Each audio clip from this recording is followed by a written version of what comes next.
இந்திய கம்யூனிஸ்ட் கட்சி அமைச்சரவையில் இடம்பெறும் அப்படிங்கிற ஒரு முடிவை எடுத்திருக்கிறார்களாங்கிற ஒரு கேள்வி எழுந்திருக்கிறது இல்லையா? எங்கள் காலத்துக்கான திசை நெருங்குகிறது, துவங்குகிறதாக நான் கருதுகிறேன். அந்த காலம் எழுகிற போது எளியவர்கள் தங்கள் கோரிக்கைகளுக்காக போராடுகிற போது உரிய இடம் இருக்க வேண்டும். அதுதான் முழு நிறை ஜனநாயகம். அதை இன்றைய முதல்வர் கூடுதல் கவனம் எடுத்துக்கொள்ள வேண்டும். அதை மறுத்தால் பிரபலங்களை நாம் மதிக்கிறோம், பல்வேறு திறமையாளர்களை மதிக்கிறோம். அவர்களால் தேசம் வழிநடத்தப்படாது. எவ்வளவுதான் பிரபலமாக வந்தாலும் கூட கொள்கைதான். ஒரே மாதிரியாக எண்ணம் கொண்டவர்கள் போராட்டத்தில் கலந்து கொள்ளுங்க அப்படின்ற ஒரு விஷயத்த திமுக தலைவர் ஸ்டாலின் சொல்லி அழைப்பு விடுத்திருக்காரு. கம்யூனிஸ்ட் கட்சி என்ன முடிவை எடுக்கும் அப்படிங்கிற ஒரு பார்வைதான்.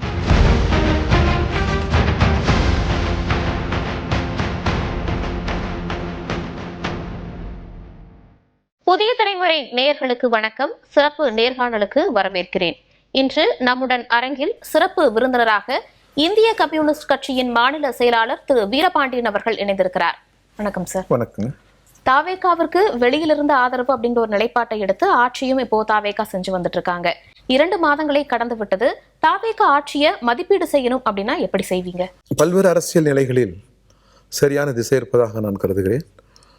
குறிப்பாக திருப்பரங்குன்றம், மேகதாது, அதே போன்று தூய்மை பணியாளர்கள் சரியல்ல ஒப்பந்த பணிகளுக்கு அவரை தனியார் ஒப்பந்தமயமாக கூடாது என்று நாங்கள் விடுத்த இந்த வேண்டுகோளெல்லாம் ஏற்றதை நிறுத்தி வைத்திருக்கிறார்கள். இதெல்லாம் நல்ல ஒரு அரசியல் திசை.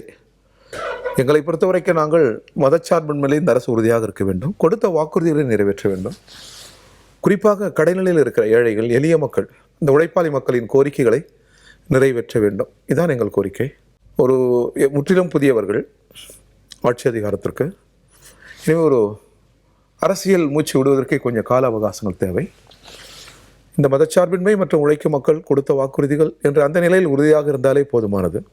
ஒன்றிய அரசும் எந்த விதமான அரசியல் காய் நகர்த்துகள் இல்லாமல் தனக்கு ஒரு அரசு பணிந்தால்தான், தன் சொல் கேட்டால்தான் நிதி என்கிற கடந்த கால அணுகுமுறையிலிருந்து விடுபட்டு இந்த அரசு கேட்கிற நிதியை தர வேண்டும். தமிழக அரசாங்கத்திற்கு உரிய நிதியை தர வேண்டும். நலத்திட்டங்கள் தொடர வேண்டும். பொறுத்து பார்க்கலாம். உடனே மதிப்பீடுகள் செய்யக்கூடாது. சமீபத்துல விசிகாவை சேர்ந்து திரு ஆளு ஷானவாஸ் அவர்கள் ஒரு பேட்டியில குறிப்பிட்டிருந்தாங்க, தமிழகத்தை பொறுத்த வரைக்கும் தற்போது பாஜக மறைமுகமாக ஆட்சி செய்கிறது அப்படிங்கிற ஒரு விமர்சனத்தை வச்சிருக்காங்க. இதை கம்யூனிஸ்ட் கட்சி எப்படி பார்க்கிறது? நிச்சயமாக அவர்கள் எப்பொழுதுமே மாநிலங்களின் உரிமைகளில் தலையிடுகிறார்கள். ஆளுநர்கள் சட்டமன்ற ஜனநாயகத்தின் மீது, அதை இறையாண்மையின் மீது தலையீடு செய்கிறார்கள். இவை நமது நாடாளுமன்ற ஜனநாயகத்தை நெருக்கடிக்குள்ளாக்கிவிடும். மாநிலங்களின் கூட்டுசேவை தான் இந்தியா. மாநிலங்கள் தான் அதிகாரங்களை ஒன்றிய அரசுக்கு தருகிறது. மாநிலங்கள் தான் நிதியை ஒன்றிய அரசுக்கு தருகிறது. எனவே இந்த கூட்டுசேவை ஒன்றிய அரசு புரிந்து கொண்டதாக தெரியவில்லை. அதிகாரத்தை குவித்துக் கொண்டு தங்கள் அரசியல் நிலைக்கு மாநிலங்களை இணங்கச் செய்கிறார்கள். வெறுப்புடன் அணுகுகிறார்கள். இது கடந்த கால அணுகுமுறை. ஏராளமான உதாரணங்களை சொல்ல முடியும். அதிலிருந்து ஒன்றிய அரசு விடுபட வேண்டும். சட்டப்படி ஒன்றிய அரசு நடந்து கொள்ள வேண்டும். எனவே அவர்கள் எவ்வாறு அரசியல் காய் நகர்த்தினாலும் அது இந்திய ஜனநாயகத்தில் வெளிப்படும். சட்டத்தின் ஆட்சி முறையை பாதுகாக்க வேண்டிய கூடுதல் பொறுப்பு மாநிலங்களை விட ஒன்றிய அரசுக்கு தான் அதிகம் இருப்பதாக நாங்கள் கருதுகிறோம்.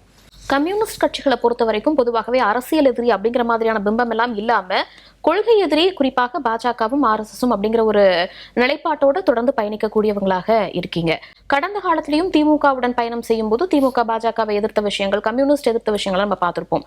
தற்போது தாவேக அரசு அந்த அளவு வீரியத்தோட பாஜகவை எதிர்க்குது அப்படிங்கிறது உங்க பார்வையில எப்படி இருக்கு?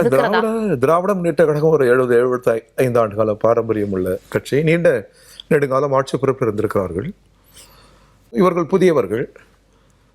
எனவே நாம் பொறுத்திருந்தான் பார்க்கணும். நம்மை பொறுத்த வரைக்கும் கடந்த கால ஆட்சியின் நலத்திட்டங்களை இந்த அரசு தொடர வேண்டும். கூடுதலான நலத்திட்டங்களை கொண்டு வர வேண்டும்.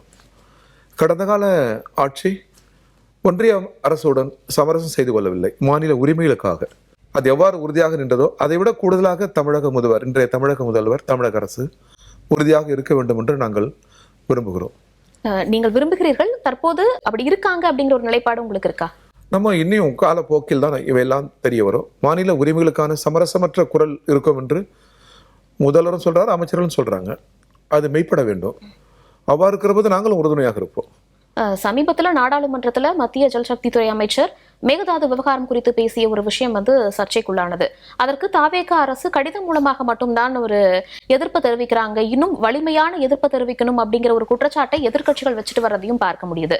அடுத்து இந்த மேகதாது பிரச்சனையில தாவேகாவிற்கு இருக்கக்கூடிய வாய்ப்புகள் என்ன நிலைப்பாட்டை எடுக்கணும்னு கம்யூனிஸ்ட் கட்சி வலியுறுத்தும்? இல்ல, நமது மேகதாது பிரச்சனையில் தமிழ்நாடு ஒற்றுமையாக இருக்கிறது, அரசியல் கட்சிகளும் ஒற்றுமையாக இருக்கிறோம்.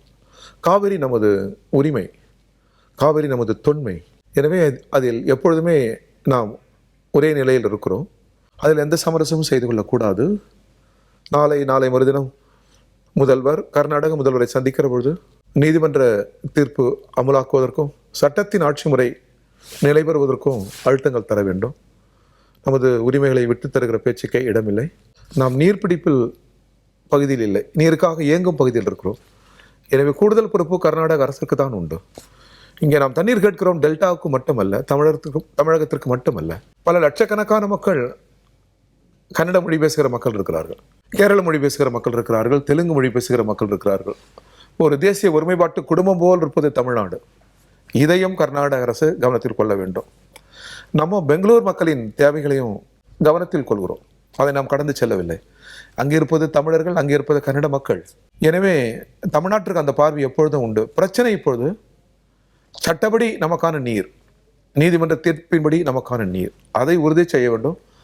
அதில் தமிழக முதல்வர் உறுதியாக இருக்க வேண்டும். மேகதாது அணை கட்டப்படக்கூடாது என்பதில் தமிழ்நாடு மிக உறுதியாக இருக்கிறது.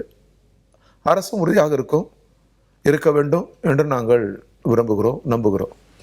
இரண்டு முதலமைச்சர்களினுடைய சந்திப்பு ஒரு புறம் அப்படிங்கிற ஒரு செய்தி வரும்போது, மறுபுறம் திமுகவை பொறுத்த வரைக்கும் தாவேக அரசுக்கு எதிராக போராட்டம் நாங்கள் நடத்த போறோம், அதற்கு ஒரே கொள்கையோடு இருக்கக்கூடியவங்க எங்கள் பக்கம் வாங்க, இந்த போராட்டத்துல பங்கீடு செய்யுங்க அப்படின்னு சொல்லியிருக்காங்க.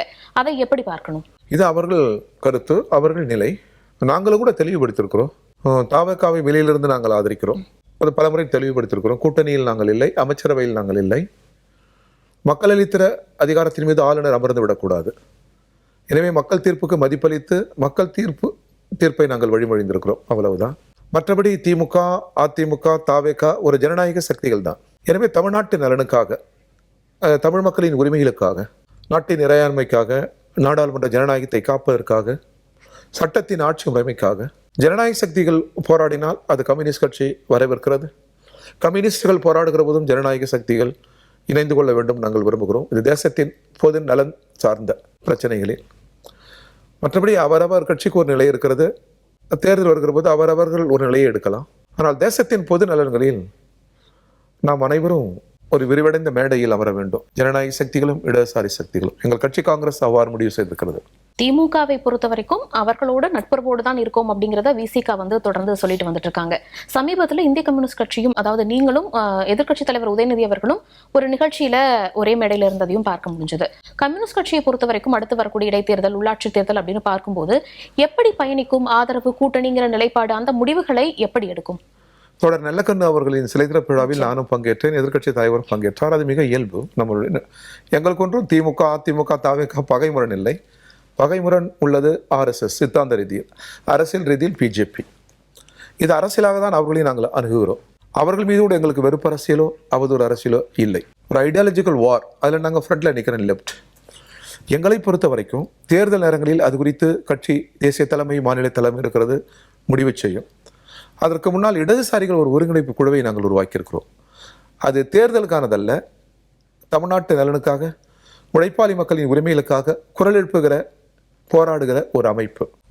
ஒரு பிரம்மாண்டமான தமிழ்நாட்டில் ஒரு பேரணிக்கு கூட நாங்கள் திட்டமிடுகிறோம். வருகிற ஆகஸ்ட் 4ஆம் தேதி நாங்கள் கூடுகிறோம், மார்க்சிஸ்ட் கம்யூனிஸ்ட் கட்சி அலுவலகத்தில் கூடுகிறோம்.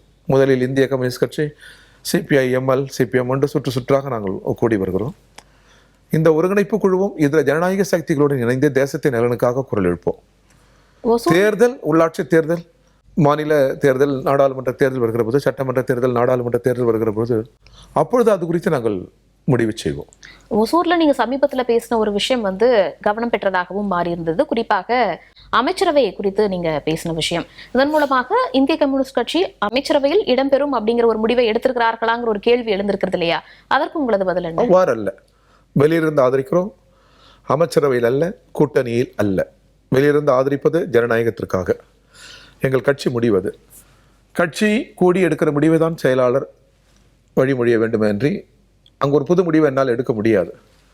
அங்கே நான் பேசியது, எங்கள் தொகுதி சட்டமன்ற உறுப்பினரை குறிப்பிட்டு நீங்கள் எல்லாம் சட்டமன்றத்தில் இடம்பெறலாம், அமைச்சர்கள் இடம்பெற்றால் நல்லதுதானே என்ற ஒரு கேள்வி எழுந்தபோது, அந்த துணியில் கேள்வி எழுந்தபோது, எங்கள் காலம் எழும் என்று நான் சொன்னேன். எங்கள் காலம், இது எங்கள் காலம் அல்ல, தாவேகா காலம் தமிழ்நாட்டில். எங்கள் காலம் எழும் என்று நான் சொன்னது கம்யூனிஸ்டுகளின் காலத்தை, இடதுசாரிகளின் காலத்தை. எங்கள் காலம் எழும், அப்பொழுது அமைச்சர்கள் இடம்பெறுவோம், இந்த மண்ணிலிருந்தும் பலர் அமைச்சர்களாக வருவார்கள் என்று நான் சொன்னேன். எங்கள் காலத்துக்கான திசை நெருங்குகிறது, துவங்குகிறதாக நான் கருதுகிறேன். அந்த காலம் எழுகிற போது நிச்சயமாக நாங்கள் அமைச்சரவையில், தமிழ்நாட்டில் மட்டுமல்ல இந்தியாவிலும் அமைச்சரவையில் நாங்கள் இடம்பெறுவோம். அந்த காலம் எழுக. உழைக்கும் மக்களுக்காக எப்பவுமே குரல் கொடுக்கக்கூடிய ஒரு கட்சியாக கம்யூனிஸ்ட் தொடர்ந்து பயணிக்கிறதை எங்களால பார்க்க முடியுது. அப்படி இருக்கும்போது அமைச்சரவையில இடம்ங்கிறது இப்போது இருக்கக்கூடிய காலகட்டத்தில் நீங்க இணைஞ்சீங்க அப்படின்னா இன்னும் கூடுதலான ஒரு கோரிக்கையை வைக்க முடியும், கூடுதலான விஷயங்களை செய்ய முடியும் அப்படிங்கிறது தான் பலரது பார்வையாகவும் இருக்கு இல்லையா? அதையே கன்சிடர் பண்ணாம இருக்காங்க கம்யூனிஸ்ட். இல்ல, அந்த கருத்துக்களுக்கு நாங்கள் மதிப்பளிக்கிறோம், எங்கிருந்து வந்தாலும் அதை எங்கள் மதிப்பளிக்கிறோம். ஆனால் இப்பொழுது ஏற்க இயலாது. நாங்கள் வெற்றி பெற்ற இடம் 2, சிபிஐ 2, சிபிஎம் 2, 4 தான். இடதுசாரிகள் பெற்றிருக்கிற இந்த 4 இடங்களை வைத்துக் கொண்டு ஒரு கொள்கை முடிவு எங்களால் எடுக்க இயலாது. அதொன்று அரசியல் அறம் என்று ஒன்று இருக்கிறது, அரசியல் அறநெறிகள் ஒன்று இருக்கிறது. நாங்கள் வெற்றி பெற்ற இடம் திமுக கூட்டணியில். அங்கிருந்து வெற்றி பெற்று தாவேகாவை நாங்கள் ஆதரிப்பதற்கே காரணம் மக்கள் அதிகாரத்தில் ஆளுநர் அமர்ந்து விடக்கூடாது என்பதற்காக. இது உயர்ந்த ஜனநாயகம் என்பது எல்லோருக்கும் தெரியும். அறிவில் சிறந்த தமிழ்குற நல்லுலகருக்கு நன்றாக தெரியும். இதுதான் எங்கள் நிலை. அதில் நாங்கள் மிக உறுதியாக இருக்கிறோம். காலங்கள் கனியும், நாடு இடது பக்கம் திரும்பும். என்றில்லாவிட்டால் நாளை மறுநாள் ஒவ்வொரு குடும்பங்களிலும் படித்தவர்கள், அறிவில் சிறந்தவர்கள் உருவாகி வருகிறார்கள். உரையாடல் துவங்கிவிட்டது. நாடு, நாட்டு நலன், பிறர் நலன், மனித குலத்தின் நலன் என்கிற அந்த உரையாடல் உச்சத்தில் வருகிற போது நாடு இடது பக்கம்தான் திரும்பும். அப்போது நாங்கள் அமைச்சரவையில் இடம் வருவோம். இப்பொழுது இந்த 2 இடங்களை வைத்துக்கொண்டு அமைச்சரவையில் இடம்பெறுவது என்பது பொருத்தமற்றது என்று நாங்கள் கருதியிருக்கிறோம். ஆனால் அந்த 2 இடம் மதிப்புமிக்கது. மதிப்புமிக்க ஜனநாயகத்திற்கு மதிப்புமிக்க பங்களிப்பை இந்த 2 இடம், அதாவது கம்யூனிஸ்டுகளின் 4 இடம் செலுத்தியிருப்பதாக நாங்கள் நம்புகிறோம். திமுக அதிமுக கூட்டணி பேச்சுவார்த்தை அப்படிங்கிற விஷயம் எல்லாம் கடந்த சில தினங்களாக போயிட்டு இருக்கும் போதே கட்சிகள் நிறைய விமர்சனங்களையும் அவங்களுடைய பார்வைகளையும் முன் வச்சிருந்ததை பார்க்க முடிஞ்சது. அதுல நிறைய பேர் சொன்ன விஷயம் என்னன்னா, திமுக அதிமுக கூட்டணி அமைக்கிறாங்கன்னு ஒரு பேச்சு வந்த போது கம்யூனிஸ்டுகள் அதை மறுத்தாங்க அப்படிங்கிற ஒரு விஷயத்தையும் சொன்னாங்க. நிச்சயமாக ஒரு 4 சுவர்களுக்குள் நடந்ததை முழுமையாக உங்களால சொல்ல முடியாமல் இருக்கலாம். ஆனால் அப்படி ஒரு நிலைப்பாட்டை கம்யூனிஸ்ட் ஒப்புக்கொள்ளாமல் போவதற்கு முக்கிய காரணமாக என்ன பார்க்கப்படுது? நீங்கள் சொன்னது போல் ஒரு 4 சுவருக்குள் கூட்டணியின் தலைவர்கள் அமர்ந்து பேசுகிற பொழுது என்ன பேசினார்கள் என்பதை முழுமையாக வெளிப்படுத்துவது என்பது அரசியல் அறம் அல்ல. இதுவரை அதை நாங்கள் இடதுசாரிகள் நாங்கள் அதை காப்பாற்றுகிறோம். எங்களை பொறுத்த வரைக்கும் திமுக அதிமுக இரண்டுமே ஜனநாயக சக்திகள். தேர்தல் நேரத்தில் திமுக மேடையில் இருந்தபடியே அதிமுக ஒரு ஜனநாயக சக்தி என்று நாங்கள் முழங்கினோம். அதில் நாங்கள் தெளிவாக இருக்கிறோம். திமுக அதிமுக என்பது எளிய மக்களை, உழைக்கிற மக்களை அடையாளப்படுத்துகிற ஒரு ஜனநாயக சக்திகள் தான். பிரச்சனை திமுக அதிமுக அல்ல. அந்த இடத்தில் ஆளுநர் இருக்கிறார், அவர் அரசியல் காய் நகர்த்துகிறார் என்பதுதான் பிரச்சனை. அந்த இடம்தான் கூடாது என்று நாங்கள் சொன்னோம், இன்றைக்கும் சொல்லுகிறோம், அதில் உறுதியாக இருக்கிறோம். தாவேகாவை பொறுத்த வரைக்கும் ஆட்சிக்கு வந்து சில தினங்கள், சில மாதங்கள் தான் ஆகுது அப்படிங்கிற ஒரு நிலையில அவங்களை முழுமையாக மதிப்பீடு செய்வதில் நிச்சயமாக ஒரு சிக்கல் இருக்கும். ஆனா சமீபத்துல நீட் போராட்டம் அப்படின்னு நடக்கும்போது தமிழகத்துல நடந்த சில விஷயங்கள் எதிர்க்கட்சிகள் கடுமையான குற்றச்சாட்டுகளை வைக்க காரணமாகவும் அமைஞ்சது. தாவேகா மீது ஒரு விமர்சனத்தையும் வச்சிருந்தாங்க. இது அவர்களுடைய கொள்கைக்கு சரியாக இருக்கும் அப்படின்னு நீங்க பார்க்கிறீங்களா? இல்ல, நீட் குறித்து தமிழக முதல்வர் அறிக்கை விடுத்திருக்கிறார். அது விளக்க வேண்டும் என்று அவர் கேட்டிருக்கிறார். அதில் சமரசம் இல்லாமல் எங்கள் நிலையை நாங்கள் தெரிவித்து விட்டோம் என்று சொல்லியிருக்கிறார். அமைச்சர்களும் அவ்வாறு தான் சொல்கிறார்கள். ஒரு நெருக்கடி வருகிற போது இல்ல, பரப்புரை பயணத்துக்கு ரத்து செய்யறதாக இருக்கட்டும், அனுமதி கொடுக்காததாக இருக்கட்டும், அறிக்கை மட்டுமே போதும் அப்படின்ற ஒரு நிலைப்பாடுங்கிறது ஒரு இவ்வளவு பெரிய பிரச்சனைக்கு சரியாக இருக்குமாங்கிறது தான் கேள்வி. நிச்சயமாக தமிழக அரசாங்கம் இதில் ஒரு நல்ல பார்வையை வெளிப்படுத்த வேண்டும். உழைக்கிற மக்கள் போராடுகிற போது அது ஜனநாயகத்தை வளர்த்தெடுக்கிற போராட்டம் என்கிற மறுபக்கத்தை அவர்கள் உணர வேண்டும். எல்லாம் ஆட்சிக்கு எதிரான போராட்டம் அல்ல. இன்றைக்கு வளர்ந்திருக்கிற ஜனநாயகமும் சட்ட நெறி முறைமைகளும் இன்றைக்கு உலகில் வளர்ந்து ஓங்கி இருக்கிறது. அது ஆட்சியாளர்களின் கருணையால் ஏற்பட்டதல்ல. உலகம் முழுக்க உழைக்க மக்களின் உரிமை போர்களால் உருவானதுதான். அது பிறகுதான் அது சட்ட வடிவம் பெற்றது. மாணவர்கள் போராடுகிற போது சொந்த நாட்டு மக்கள், டெல்லியில் போராடுகிற மாணவர்கள் இந்தியாவின் அடுத்த தலைமுறை, இந்தியாவின் புதல்வர்கள். எனவே அவர்கள் போராட்டத்தை தடியடி கொண்டு அடிப்பதோ, கண்ணீர் புகை கொண்டு கலைப்பதோ, இராணுவத்தை நகர்த்தி மிரட்டுவதோ என்பது சட்டத்தின் மீதான தாக்குதல். இது ஜனநாயகத்தின் மீதான தாக்குதல். ஒன்றிய அரசை நாம் கண்டிக்கிறோம். அதில் சிறு பகுதியை ஆட்சேபிக்க ஒரு கொஞ்சம் என்றாலும் கூட தமிழக அரசாங்கம் அதை பின்பற்றக்கூடாது. மாணவர்களுக்கு உரிய இடங்களை ஒதுக்க வேண்டும். மாணவர்களை போராடுகிற மாணவர்களை மிரட்டக்கூடாது. தங்கள் எதிர்காலத்திற்காக தங்கள் கோரிக்கைகளுக்காக போராடுகிற போது அவர்களுக்கு அரசு ஒரு இடத்தை ஒதுக்கி நீங்கள் போராடுங்கள், உங்கள் கருத்துக்களை சொல்லுங்கள் என்கிற அரசு தான் மக்கள் நல அரசு. எனவே அந்த பார்வை ரொம்ப ரொம்ப குறைவாக இருக்கிறது நீண்ட காலமாகவே. தமிழ்நாட்டில் வந்திருக்கிற புதிய முதல்வராக அது குறித்து சிந்திக்க வேண்டும். ஒரு பொது இடம் நமக்கு தேவைப்படுகிறது. நமது உரிமைகளுக்காக போராடுவதற்கு போக்குவரத்தை, பொதுமக்களை தொந்தரவு செய்யாத ஒரு பொது இடம் தேவைப்படுகிறது. உலக வரலாற்றிலேயே உழைக்கிற மக்கள் நடத்திய போராட்டங்களால் எந்த தீமையும் இதுவரை உலகத்தில் ஏற்பட்டதில்லை. எனவே அந்த வகையில் உழைக்கிற மக்கள், எளியவர்கள் தங்கள் கோரிக்கைகளுக்காக போராடுகிற போது உரிய இடம் இருக்க வேண்டும். அதுதான் முழு நிறை ஜனநாயகம். அதை இன்றைய முதல்வர் கூடுதல் கவனம் எடுத்துக்கொள்ள வேண்டும். அதை மறுத்தால் போராட்டங்கள் அதிகரிக்கும், யார் ஆட்சியில் இருந்தாலும். நிச்சயமாக அதிமுகவினர் முக்கிய நபர்களாக இருக்கக்கூடியவங்க, அவங்க பகுதியில செல்வாக்கு மிக்க நபர்களாக இருக்கக்கூடியவங்க தாவேகா பக்கம் வரும்போது அது நிறைய விமர்சனங்களை வைக்கக்கூடிய ஒரு நிகழ்வாக மாறுறதையும் நம்மளால பார்க்க முடியுது. ஏன்னா இப்ப தாவேகாவுக்கு அவங்க வர்றாங்க அப்படிங்கும் போது தாவேகாவுல ஏற்கனவே இருக்கக்கூடியவங்களுக்கான இடம் என்னவாகும்? ஒரு இடத்துல வெற்றி பெற்று வேற கட்சியிலிருந்து வெற்றி பெற்றவங்க தாவேகாவிற்கு வரும்போது சரியாக இருக்குமாங்கிற நிறைய பார்வைகள் வைக்கப்படுது. இது அதிமுகவினுடைய செயல்பாடு மற்றும் தாவேகாவினுடைய செயல்பாடு அப்படிங்கறத நீங்க எப்படி பாக்குறீங்க? இதற்கெல்லாம் மிக சரியான பதில் மாண்புமிகு மரியாதைக்குரிய எடப்பாடி அவர்களிடமிருந்து வருகிற பதில் தான் சரியாக இருக்க முடியும். அதே போன்று தாவேகாவுடைய தலைவராக இருக்கிற மாண்புமிகு முதல்வரிடமிருந்து வருகிற பதில் தான் சரியாக இருக்கும். ஜனநாயக விழுமியங்களை சிதைக்கிற, சட்டத்தின் ஆட்சி முறையை சிதைக்கிற, வாக்களித்த மக்களுக்கு நம்பிக்கை சிதைக்கிற எந்த செயலையும் இடதுசாரிகள் விரும்புவதில்லை, ஏற்பதில்லை. தமிழ் கூறும் நல்லுலகம் எல்லாவற்றையும் கண்ணுறுகிறது. எல்லா சட்டத்தின் விழுமியங்களை, அரசியல் அறநெறிகளை யார் கீழறுப்பு செய்கிறார்களோ அவர்களை மக்கள் தண்டித்து விடுவார்கள். வரலாறு தண்டிக்கும். இதை தவிர இப்பொழுதுக்கு எந்த கருத்தும் இல்லை. இப்ப தாவேகாவிற்கு ஆதரவு நிலைப்பாட்டை அளிக்கும் போது உங்களுக்கான விஷயங்களை தாவேகாவுடன் பேச்சுவார்த்தை நடத்தி அந்த கொள்கை ரீதியான ஒற்றுமை வந்தால் மட்டும்தான் நீங்க ஆதரவு அப்படிங்கிற ஒரு நிலைப்பாட்டை எடுத்திருப்பீங்க. இப்படி சில முரண்பாடுகள், குதிரை பேர குற்றச்சாட்டுகள் எல்லாம் வெளிப்படையாக வைக்கும் போது தாவேகாவிடமோ முதல்வரிடமோ நீங்கள் உங்களுடைய கருத்துக்களவோ இல்லைன்னா அதற்கான எதிர்ப்புகளவோ நேரடியாக தெரிவிப்பதற்கான வாய்ப்புங்கிறது இருக்கா? நாங்க தொடர்ந்து அறிக்கையின் மூலம் வெளிப்படுத்திருக்கிறோம். இல்ல நேரடியாக ஒரு பேச்சுவார்த்தை அதுபோல ஒரு சூழல் ஒவ்வொரு முறை ஏற்பட்ட போது நாங்கள் சொல்லியிருக்கிறோம் அமைச்சர்களிடம். நாங்கள் அவரை சந்திக்கிற போது எங்கள் முதல் கோரிக்கையாக உழைக்கும் மக்களின் கோரிக்கை தான் இருக்கிறது. இது அந்தந்த அரசியல் கட்சியின் அறநெறியை சார்ந்தது, அவரவருடைய ஜனநாயக விழுமியங்களை சார்ந்தது. இதுல ஒவ்வொன்றிலும் நம்ம தலையிட முடியாது, ஒவ்வொன்றிலும் சொல்ல முடியாது. நாங்கள் வெளியிலிருந்து ஆதரவு அளிக்கிறோம். அந்த ஆதரவு மக்கள் அளித்த தீர்ப்புக்கு மதிப்பளித்து மீண்டும் அழுத்தமாக சொல்கிறோம், மக்கள் அதிகாரத்தில் ஆளுநர் அமர்ந்து விடக் கூடாது என்பதற்காக நாங்கள் அளித்திருக்கிற ஆதரவு.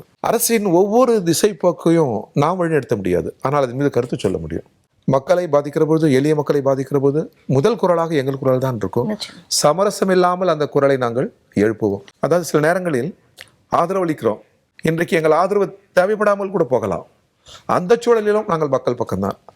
ஆதரவு அளிக்கிற பொழுது நாங்கள் மக்கள் பக்கம்தான். அதிலும் ஒடுக்கப்பட்ட, உழைக்கிற, ஏழை எளிய மக்களின் பக்கம் நின்று எங்கள் குரல் எப்பொழுதுமே சமரசம் இல்லாமல் ஒலிக்கும். பாஜக எதிர்ப்பு அப்படிங்கிற ஒரு நிலைப்பாட்டுல தாவேகாவும் திமுகவும் ஒரே கோட்டில் நின்று பயணிக்கலாம் அப்படிங்கிற ஒரு கருத்தை திருமாவளவன் அவர்கள் வச்சிருந்ததையும் பார்க்க முடிஞ்சது. எதிர்ப்பு ஒண்ணுதானே, ரெண்டு பேரும் பயணிக்கிறதுல என்ன தவறு அப்படிங்கிற ஒரு நிலைப்பாட்டை அவர் வச்சிருந்தாரு. இது குறித்து கம்யூனிஸ்ட் கட்சியினுடைய பார்வை எப்படி இருக்கு? இந்தியா முழுவதும் இருக்கிற இடதுசாரிகள், ஜனநாயக சக்திகள் ஒரே நேர்கோட்டில், ஒரே மேடையில் அமர்ந்து பிஜேபியை வீழ்த்த வேண்டும் அப்படின்னா அவ்வளவு பெரிய சக்தியா என்றல்ல, அவ்வளவு ஆபத்தானது. பிஜேபி கட்சியிலும் படித்தவர்கள், கல்வியில் சிறந்தவர்கள், அறிவில் சிறந்தவர்கள் இருக்கக்கூடும். நான் அவர்களை பார்த்து உங்கள் வாயிலாக கேட்கிறேன், இந்திய நாடாளுமன்ற ஜனநாயகம் என்பது உலகத்தில் வேற எந்த நாட்டிலும் நிலவாத நாடாளுமன்ற ஜனநாயகம். இந்தியா போல ஒரு பன்முக நாடே உலகில் இல்லை. இந்த பன்முகத்தின் அடித்தளம் சார்பின்மை. இந்த சார்பின்மையை சிதைக்கிற கருத்தியல் RSS கருத்தியல், பிஜேபி கருத்தியல் வரலாற்றில் நீண்ட நெடுங்காலமாக நமது முன்னோர்கள் போராடி போராடி போராடி ஒரு சட்ட வடிவில் உலகில் வேறெங்கும் காண கிடைக்காத பன்முகத்தின் அடித்தளமாக இருக்கிற சார்பின்மையை நமக்கு அளித்திருக்கிறார்கள். இதை பற்றி பேணி அடுத்த தலைமுறைக்கு தர வேண்டும், அதை சிதைத்து விடக்கூடாது. ஆனால் அதை சிதைக்கிற முயற்சியில் RSS, பிஜேபி ஈடுபடுகிறதா இல்லையா? ஈடுபடுகிறார்கள்.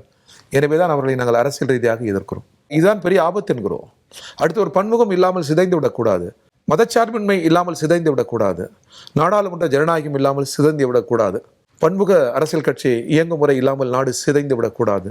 இதை பாதுகாக்க வேண்டும் என்றால் பிஜேபி RSSஐ வீழ்த்தியாக வேண்டும். அதை வீழ்த்தியாக வேண்டும் என்றால் நாடு முழுவதும் இருக்கிற ஜனநாயக இடதுசாரி சக்திகள் ஒரே மேடையில் நின்று எதிர்க்க வேண்டும் என்பது எங்கள் நிலை. பாஜக எதிர்ப்பு அப்படிங்கிறதுக்காக ஒரே புள்ளியில அனைத்து கட்சிகளும் இயங்கணும் அப்படிங்கிறது இடதுசாரிகளினுடைய நிலைப்பாடு அப்படின்னு எடுத்துக்கிட்டோம்னா, தற்போது இந்தியா கூட்டணியினுடைய அந்த பிம்பம் எப்படி இருக்கு? திமுக அதுல பங்கேற்கல அப்படிங்கிற ஒரு சூழ்நிலை இருக்கிறது. அடுத்த கட்டம் என்னவாக இருக்கும்? நாடாளுமன்றத்துல சமீபத்தில் நடந்த போராட்டத்தில் கூட, நீட் எதிர்ப்பு போராட்டத்தில் கூட திமுகவினர் எம்பிக்கள் வந்து தனியாக போராடினதை பார்க்க முடிஞ்சது. இந்த ஒற்றுமை கொஞ்சம் பிளவுபடும் போது பாஜகவிற்கு அது சாதகமாக மாறுமா? கட்சி அரசியலுக்கு அப்பால் தேசத்தின் நலன் சார்ந்த அரசியலில் அனைவரும் ஒன்றிணைய வேண்டும் என்றுதான் நாங்கள் வேண்டுகோள் விடுக்கிறோம். கட்சியை விட நாடு பெரியது, அதன் எதிர்காலம் மிக மிக முக்கியமானது. அடுத்த தலைமுறைக்கு நாம் தருகிற மிக சிறந்த விழுமியம் என்பது இந்த சார்பின்மை தான், பன்முகம் தான், சட்டத்தின் ஆட்சி முறை தான். எனவே ஒரே வரியில் பிஜேபி எதிர்க்கிறோம்னு அப்படி பார்க்க கூடாது. பிஜேபி ஒரு கட்சி, தலைவர், அதை எதிர்க்கவில்லை. நாங்கள் பிஜேபி எதிர்க்கிறோம் கட்சி அப்படின்னு எளிதில் கடந்து செல்லக்கூடாது. பிஜேபி என்பது பன்முகத்துக்கு எதிராக இருக்கிறது, மதச்சார்பின்மைக்கு எதிராக இருக்கிறது, சட்டத்தின் ஆட்சி முறைக்கு எதிராக இருக்கிறது, அதிகாரங்களை குவித்துக் கொண்டு மாநிலங்களை நெருக்கடிக்கு உள்ளாக்குகிறது, நாம் கூடி வாழ்கிற ஒற்றுமைக்கு எதிராக இருக்கிறது. எனவே பிஜேபி எதிர்க்கிறோம். பிஜேபி ஒரு கட்சியாக பார்த்து இது எதுக்கு, ஏன் ஒரு கட்சி எதிர்க்கணும் என்பதல்ல. இவ்வளவு ஆபத்துகளை சுமந்து ஆட்சி புரிகிற பிஜேபி, இதை உணர்த்துவதற்காக தான் பிஜேபி நாங்கள் எதிர்க்கிறோம். எனவே இது தேசத்தின் எதிர்கால நலன் சம்பந்தப்பட்ட போராட்டம். எனவே இதில் ஜனநாயக சக்திகளும் இடதுசாரி சக்திகளும் இணைந்தாங்க வேண்டிய அவசியம் இருக்கு, கட்டாயம் இருக்கு. அந்த கருத்தையில் தான் சகோதரர் தொல் திருமா சொல்லியிருக்கக்கூடும், பல அறிஞர்களும் சொல்லியிருக்கக்கூடும். தற்போது முதலமைச்சர் விஜய் அவர்களினுடைய அந்த வெற்றியை பார்க்கும்போது இளைஞர்களினுடைய பங்கீடு, சமூக வலைதளங்களினுடைய பங்கீடு எவ்வளவு இருக்கும் அப்படிங்கிறத அனைத்து கட்சியினருமே உணர்ந்திருக்கிறத பார்க்க முடிஞ்சது. அடுத்தடுத்து திரைப்பிரபலங்கள் தங்களுடைய அரசியல் வெளிப்பாட்டை பொதுவெளியில வெளிப்படுத்துறதையும் பார்க்க முடியுது. ஜனநாயக நாட்டுல யார் வேணாலும் அரசியலுக்கு வரலாம்ங்கிற கருத்துல நமக்கு நிச்சயமாக முரண்பாடு இல்லை. ஆனா இளைஞர்களினுடைய அந்த ஆர்வம் ஒருவேளை அவர்கள் பக்கம் திரும்புகிறதோ அப்படிங்கும்போது கம்யூனிஸ்ட் மாதிரியான நீண்டகால கொள்கையுடைய கட்சிகள் என்ன மாற்று முடிவை எடுக்கணும், இல்லைன்னா இன்னும் இளைஞர்களை தங்கள் வசம் கொண்டு வருவதற்காக முறைகளை மாற்றணும் அப்படின்னு ஏதாவது திட்டம் வச்சிருக்கீங்களா? கம்யூனிஸ்டுகள் வளர்கிற மாணவர் இளைஞர்கள் மீது நம்பிக்கை இழக்கவில்லை. தொடர் நல்ல கண்ணு நல்லுடல் பால நிலையத்தில் இருந்த பொழுது பல்லாயிரக்கணக்கான மாணவர் இளைஞர்கள் அங்கே திரண்டார்கள், படித்தவர்கள், செவ்வணக்கம் சொன்னார்கள்.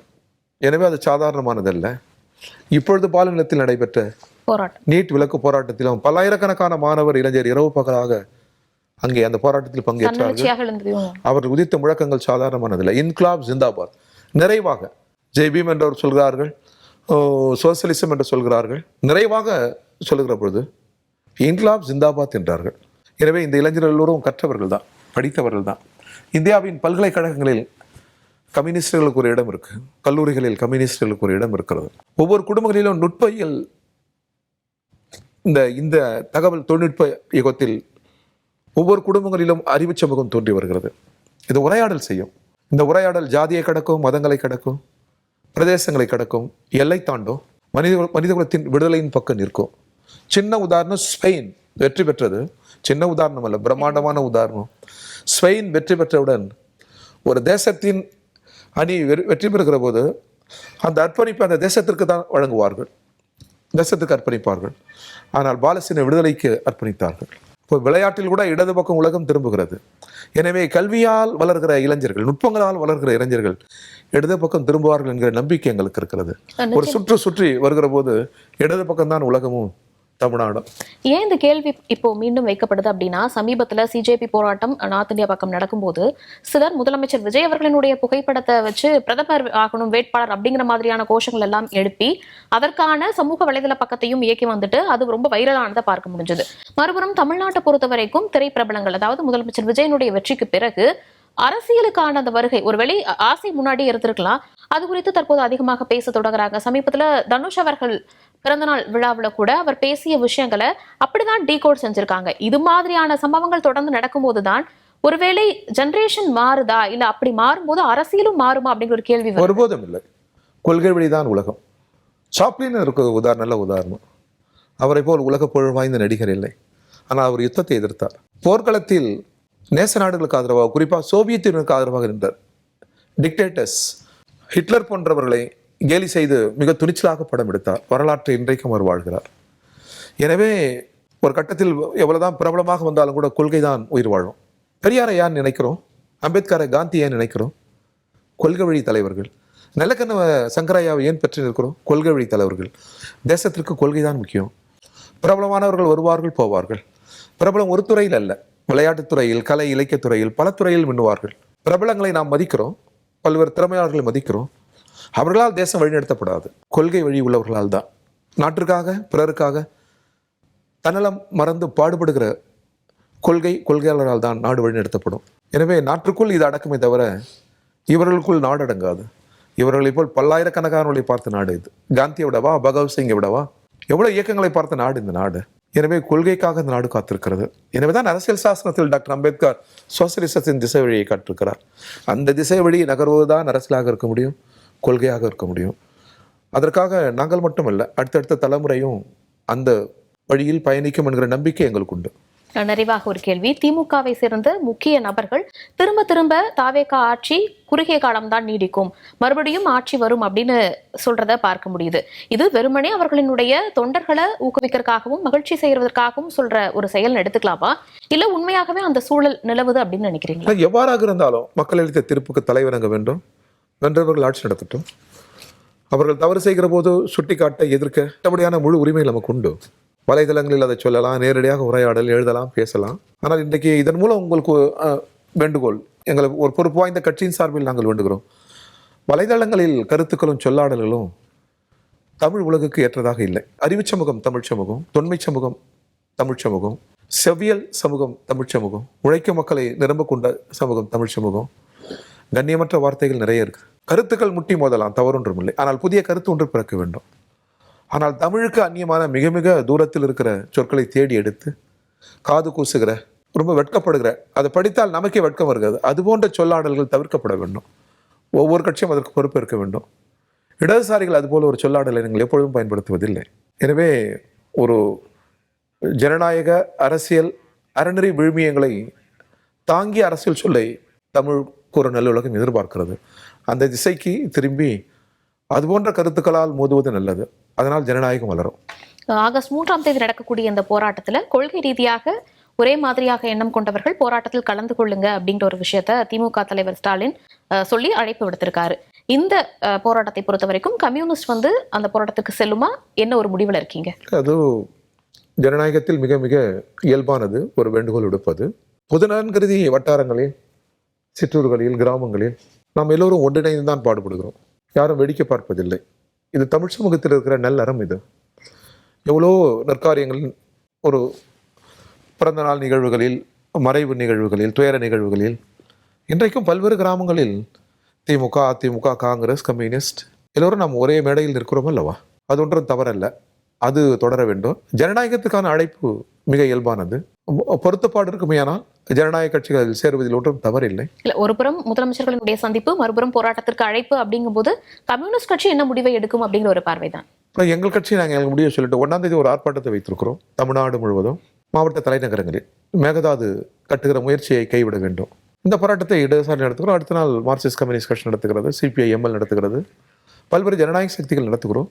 நடத்தாம இருந்தால் தானே எல்லோரும் நடத்துகிறார்கள். இல்ல, மற்ற போராட்டங்களை நிச்சயமாக கம்யூனிஸ்ட் கட்சி செய்யறாங்க, அதுல மாற்றுக்கிறது கிடையாது. தற்போது திமுக அழைப்பு விடுத்திருக்கக்கூடியது அப்படிங்கிறது தாவேகாவுக்கு எதிராக நடக்கக்கூடிய ஒரு போராட்டம். கொள்கை ரீதியாக ஒரே சிந்தனையுடையவங்க வாங்க அப்படின்னு கொடுத்திருக்காங்க.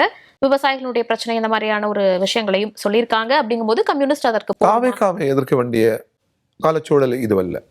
கர்நாடக அரசை நிர்பந்திக்க வேண்டும். சட்ட முறைமைப்படி, நீதிமன்ற தீர்ப்பின்படி நமக்கு தண்ணீர் வழங்க வேண்டும். இந்த அழுத்தங்களை தான் தர வேண்டும் என்று நாங்கள் இப்பொழுது விரும்புகிறோம். இது ஒரு கட்சிக்கு எதிரான போர் அல்ல. கர்நாடக அரசை நிர்பந்திக்கிற போராட்டமாக நாங்கள் பார்க்கிறோம். ஒன்றிய அரசு பார்வையாளராக இருக்கிறது. நீ வெறும் பார்வையாளர் அல்ல, உன் கடமை என்ன என்று கேள்வி எழுப்புகிற போராட்டமாக இதை பார்க்கிறோம். காவிரி தமிழ் மக்களினுடைய உயிர், தொன்மை, கலாச்சாரம் அது. எனவே அதில் விட்டுக் கொடுப்பதற்கான பேச்சு ஏதும் இல்லை. நமது உரிமையை நிலைநாட்ட வேண்டும். இதை எல்லோரும் நடத்தினால் நல்லதுதான். நிகழ்ச்சியில் கலந்து கொண்டு பல்வேறு கருத்துக்களை எங்களுடன் பகிர்ந்தமைக்கு மிக்க நன்றி. நன்றி.